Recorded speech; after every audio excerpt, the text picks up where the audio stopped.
Halo, assalamualaikum warahmatullahi wabarakatuh. Selamat datang kembali di Haryana Official. Kawan-kawan semuanya, gimana kabar ini hari? Semoga sehat selalu di perantauan, amin.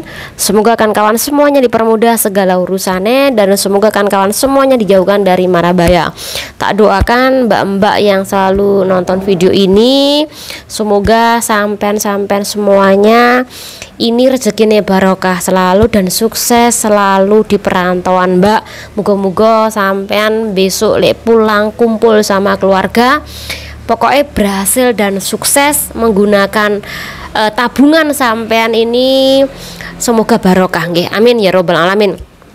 Nah, mbak-mbak, kali ini kita bakal membahas sebuah curhatan dan juga sebuah informasi lokal kan kawan.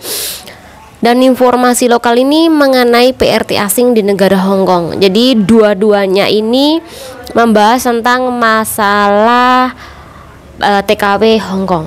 Oke, yang pertama ini ada sebuah kasus. Jadi gara-gara melawan majikan, dia harus kehilangan pekerjaan. Jadi Mbak Eki ceritane pulang libur disuruh cuci piring sama majikannya, kemudian dia nggak mau, malah dia ngomong sama majikan kalau hari ini adalah libur dia, dan dia ini libur itu 24 jam, jadi 1 hari full. Akhirnya beberapa hari kemudian CC-nya ini diinterminate, langsung dikasih tiket pesawat, kemudian gaji beserta hak-haknya. Jadi intinya mbaknya ini menolak untuk bekerja setelah libur. Bagaimana sih pembahasan dari channel ini? Ini yang pertama ya. Oke, channel ini dari dulu memang sudah sering banget membahas perkara ini. Jadi intinya kalau mbak-mbak ini dipaksa untuk bekerja setelah libur, padahal mbak ini kan liburnya 24 jam dan tidak diperbolehkan mau berangkat libur atau pulang libur, Anda ini disuruh bekerja. Tapi bagaimana kalau adanya pemaksaan, mbak-mbak harus cuci piring, bersihin lantai, harus kasih anak makan ini, harus mempersiapkan makanan bobo, harus cuci baju dulu. Bagaimana sih kalau di posisi seperti ini? Padahal mbak kan pas sebel banget ya, karena mau libur-libur udah jam segini, setiap hari malah dicuci, suruh bersih-bersih rumah. Jadi gini mbak, kalau sampean memang sekiranya yo takut resiko ketika melakukan perlawanan adalah diinterminate, maka saran saya adalah mbak-mbak mendingan tulisan. Jadi ditulis kronologi sejak awal majikan yang menyuruh sampean itu cuci piring, bersihin lantai, cuci baju setiap mau berangkat, itu siapa aja. Tulisan, buatlah sebuah kronologi kayak modelnya kasus seperti itu kan kawan. Nah, kalau sampean sekiranya sudah memiliki catatan, simpan catatan itu. Jadi sewaktu-waktu kalau sampean finish kontrak, sampean bisa menuntut perkara itu, yang mana majikan mengharuskan sampean ini bekerja di waktu libur. Karena waktu libur itu 24 jam milik Anda. Jadi memang di Hong Kong itu diatur, ada undang-undang yang memberikan sampean libur 24 jam. Bahkan ketika sampean libur, pemberitahuan gak libur, ini juga ada undang-undangnya kan kawan. Jadi selain sampean tidak diperbolehkan bekerja ketika libur, 24 jam libur sampean full ya, sehari penuh. Kemudian yang ketiga adalah ketika sampean itu terbiasa libur di hari yang sama, tiba-tiba majikan sampean ada keperluan, majikan sampean itu harus memberitahu sampean nggak libur 2 hari sebelum hari H sampean libur. Jadi ada pemberitahuan awal ya, tidak serta-merta itu hari Anda tidak dikasih libur. Jadi itu melanggar aturan negara Hong Kong kan kawan. Bahkan ketika majikan tidak memberikan sampean libur, dia loh sampai bisa dituntut denda sebesar 50.000 dolar Hongkong kan kawan. Kalau sampean di posisi ditekan oleh majikan, yaitu tulisan. Kalau sampean takut melawan, nanti takut diinterminate, tulisan sampean itu dipaksa oleh majikan kerja sebelum berangkat atau sesudah pulang libur. Tulisan nanti perkarakan nanti kalau sampean sudah finish kontrak itu bisa ya. Jadi intinya jangan pernah takut, tapi sampean harus benar-benar lebih santai, lebih rileks untuk melakukan perlawanan. Jangan terlalu keras, karena ketika keras maka sampean ujung-ujungnya akan diinterminate. Tapi bagaimana Kak kalau saya mengalami interminate ketika Anda itu melakukan perlawanan seperti ini? Sampean bisa melaporkan hal ini kepada Departemen Imigrasi. Tulis semua kronologi kenapa kok sampean diinterminate, karena sampean ini tidak mau menjalankan perintah majikan Anda bersih-bersih ketika sampean itu dapat libur. Jadi sampean tulisan kui kirim menang imigrasi. Lah buat apa? Jadi nanti ini mempermudah visa sampean ke depan nih. Biar imigrasi itu mempertimbangkan ketika sampean ini ganti majikan lagi kan kawan.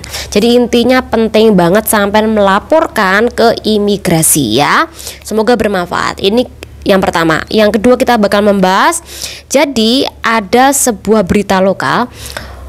Ono pasangan wong lokal yang perempuan ini umurnya 63 tahun, yang lakinya umurnya 59 tahun kan kawan.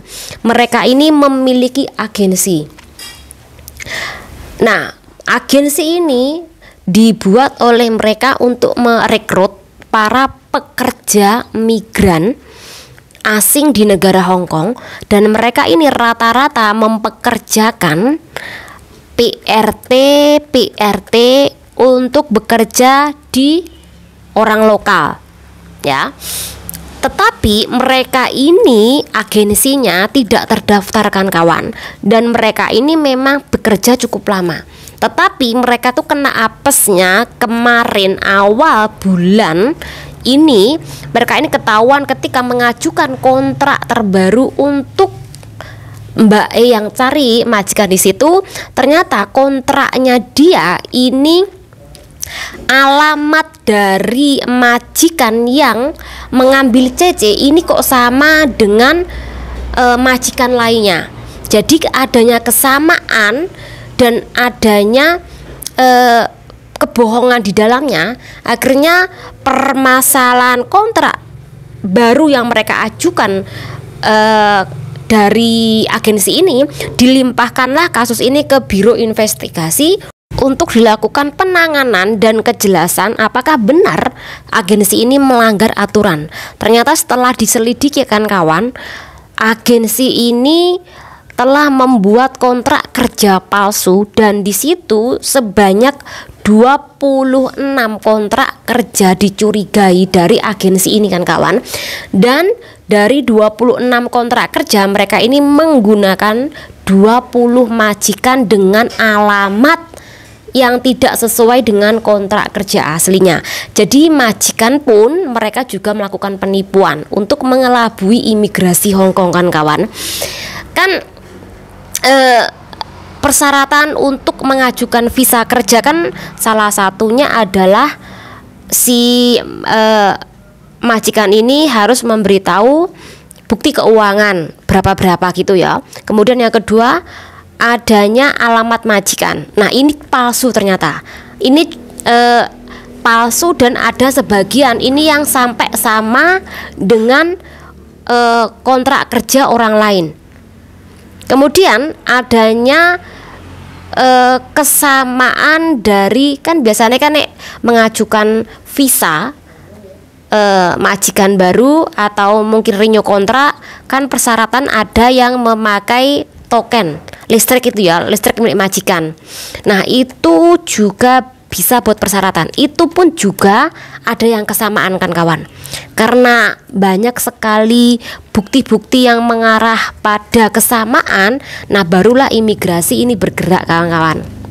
Bahkan bukti keuangan mereka juga palsukan. Jadi di negara Hong Kong itu kalau mengambil CC atau PRT asing, bahkan mengambil sampean tuh loh Mbak, majikan itu harus memenuhi syarat. Pertama adalah dia ini gajinya per bulan harus mencapai 15.500 Hong Kong dolar, atau per tahunnya mereka tuh harus bisa mengumpulkan sebanyak 186.000 Hong Kong dolar, baru mereka bisa mengambil sampean Mbak. Jadi tidak semudah yang kita kira. Jadi harus memiliki keuangan yang cukup dulu baru boleh mengambil sampean.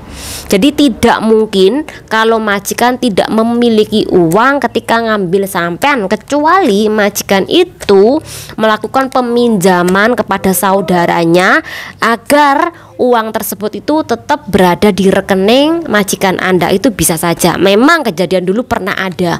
Jadi intinya majikan itu dengan sengaja melakukan peminjaman kepada salah satu saudaranya dengan tujuan untuk mengambil CC.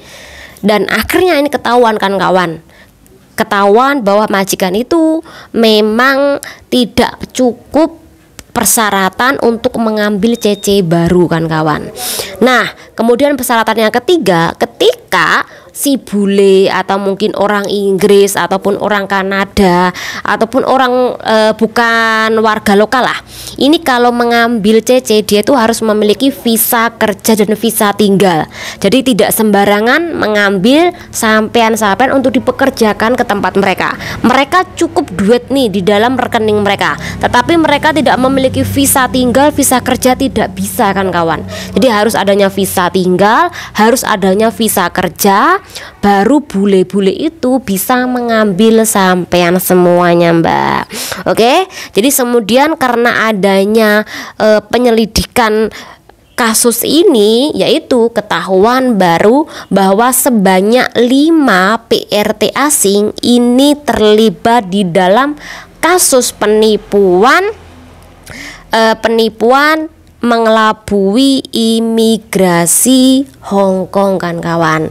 Dan kasus seperti ini juga ada dulunya ya, bahkan mengelabui imigrasi, mengelabui petugas imigrasi dengan cara melakukan peminjaman Hong Kong ID milik orang lain. Jadi nyewa Hong Kong ID milik orang lain untuk dipekerjakan di restoran Wanca, itu juga ada. Jadi itu kenapa kita bahas, karena biasanya mbak-mbak itu dengan mudah, dengan gampang menulis alamat majikan untuk mendapatkan sesuatu, entah itu berhadiah cuman HP atau mungkin berhadiah cuman tas. Nah jangan sampai kan kawan-kawan, jangan sampai menggunakan alamat majikan hanya untuk mendapatkan tas, payung, apapun itu. Karena ya ini dibuat kejahatan oleh orang-orang tersebut kan kawan. Hati-hati ya. Jadi nomor sampean, alamat majikan, nomor Hong Kong ID sampean, jangan sampean buat sebar-sebaran cuman pengen mendapatkan payung cantik. Ingat itu, karena kejahatan itu bermacam-macam bentuknya kan kawan. Semoga dengan pembahasan ini bermanfaat buat kawan-kawan semuanya. Channel diri, wassalamualaikum warahmatullahi wabarakatuh. Bye.